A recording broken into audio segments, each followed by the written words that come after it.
Vocês sabiam que a Ku Klux Klan foi criada justamente para desarmar negros? Negros americanos libertos estavam sendo armados, estavam adquirindo armas de fogo. E a Ku Klux Klan foi criada justamente para parar os negros, que estavam, como aquele termo que vocês gostam de usar, se empoderando.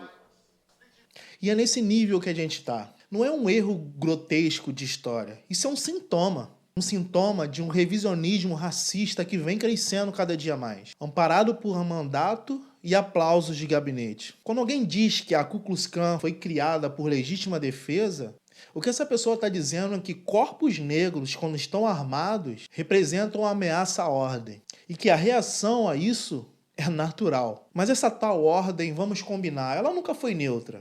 Sempre foi branca e sempre foi violenta. A frase saiu da boca do vereador Éder Borges, adivinha de onde? Do PL. Durante a sessão da Câmara dos Vereadores em Curitiba, para votar uma aberração que se chama Dia Municipal dos CACs, ou seja, Dia dos Colecionadores de Armas, Atiradores e Caçadores. Aí sim, isso existe, tá? É o mesmo grupo que virou o feitiço de masculinidade frágil na época de Bolsonaro.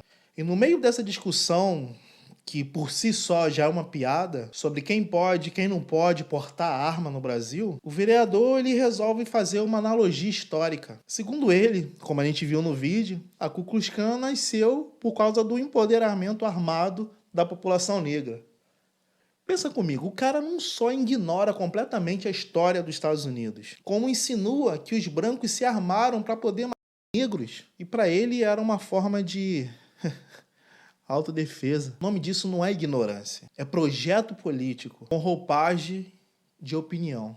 Porque no fim das contas, o que ele está propondo, ainda que de forma disfarçada, é a manutenção do privilégio branco como autodefesa disfarçada. E quando o armamento ele vira símbolo de cidadania, adivinha quem sobra com o inimigo interno?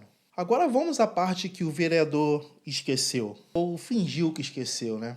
A Ku Klux Klan ela não nasceu como resposta a negros armados. Grande novidade, né? Ela foi criada em 1865 no sul dos Estados Unidos. No exato momento que os Estados Unidos tinham acabado com a sua escravidão e os negros começaram a exercer minimamente os seus direitos. Votar, estudar, se reunir, andar na rua sem ter corrente nas pernas, isso para a elite branca sulista dos Estados Unidos foi a maior afronta. E aí que veio um grupo de ex-soldados confederados, derrotados na Guerra Civil, na Guerra de Secessão, decidiram fundar uma organização secreta para poder manter na marra aquilo que eles perderam por lei, o domínio sobre os corpos pretos. A Klan era isso, terrorismo racial institucionalizado. Usavam capas, cruz em chamas, lixamentos em praças públicas, perseguição a líderes negros, invasão de casas à noite. Tocavam terror, literalmente. Tucson, 1921. Mais de 300 mortos no maior massacre racial dos Estados Unidos. E se você não sabe, procure a Wall Street Negra. O motivo? Uma comunidade negra ousou prosperar. Igrejas negras queimadas, escolas negras atacadas. A Klan ela não queria se defender, queria calar, apagar, escravizar pelo medo. Agora respira e pensa. Quando o vereador brasileiro tenta pintar essa organização como reação legítima, o que ele está dizendo é que qualquer avanço da população preta é uma ameaça à sociedade. E isso, meu irmão e minha irmã, é a base do racismo moderno. A ideia é que nós só podemos existir se for quieto, desarmado e submisso. E o mais perigoso da fala desse cara é o subtexto. Porque quando ele fala da Ku Klux Klan como resposta, ele ativa uma narrativa que já é antiga, bem conhecida e extremamente funcional.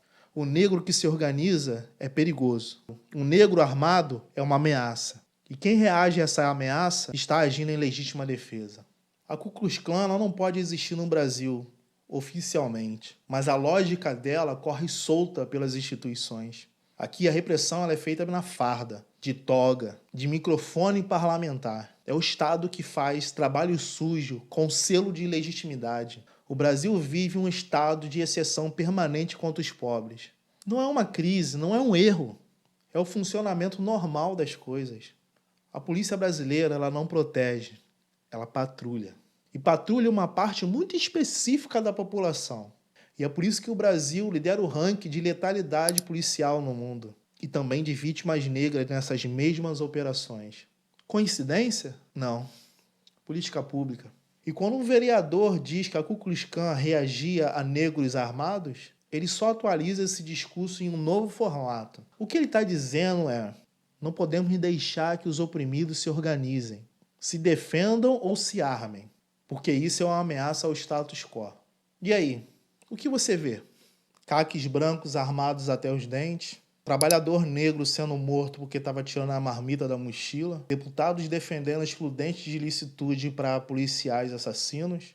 É um país onde a única segurança possível é a segurança que protege a elite e elimina todo o resto. E não é exagero, cara. É só a lógica escravocrata com novos códigos.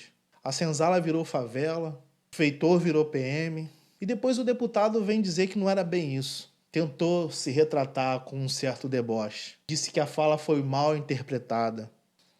Não. Isso não é acidente. É tática. A extrema-direita vive de distorcer o passado para poder manipular o presente. Eles não negam os horrores. Eles relativizam. Dizem que a ditadura teve exceções, que o nazismo tinha projeto nacional, que o colonialismo trouxe civilização. E agora, que a Ku Klux Klan só estava reagindo a uma suposta ameaça negra. Esse tipo de narrativa é perigosa demais para ser tratada como opinião. Porque o que começa com distorção histórica, rapidamente vira ação policial. E aí, quando alguém atira num terreiro, quando queima a bandeira do movimento negro, ou lixa um moleque negro porque estava estranho ou porque estava na rua, por conta desses discursos, a sociedade já foi treinada para ver isso apenas como uma defesa e não como um crime. É isso que o revisionismo faz. Ele anestesia. Ele tira a urgência do debate. Ele banaliza a barbárie até virar senso comum. E o mais perverso, ele protege o opressor ao mesmo tempo que deslegitima toda forma de reação do oprimido. É por isso que Panteras Negras viram violentos. Mas a Ku Klux Klan, ela vira contexto histórico. É por isso que os quilombos viram invasores e os bandeirantes viram heróis. Então, quando um vereador relativiza a Ku Klux Klan, ele não está só falando besteira. Ele está autorizando o medo como política. Ele está dando aval para que o racismo vire argumento. Que se algum preto se levanta, se arma, se organiza, isso é perigo demais para ser permitido. Quando esse discurso sai de dentro desse parlamento imundo, ele deixa de ser só discurso. Vira brecha, vira doutrina, vira bala. E é por isso que a gente precisa reagir. Não com ódio, mas com memória. E se for ódio, que seja ordem organizado. Porque se tem uma coisa que a história ensina, é que quem não enfrenta o revisionismo vive para vê-lo virar políticas públicas. Então é isso, família. Se esse vídeo fez sentido para você, comenta aí. Quem é que pode se defender nesse Brasil sem virar alvo? Marca alguém, compartilha. Porque o que está em jogo aqui não é uma fala infeliz de um vereador. É a tentativa de escrever uma história onde o povo preto nunca possa ser protagonista, só suspeito. E isso a gente não vai aceitar calado. Silêncio, nesse caso, é cumplicidade.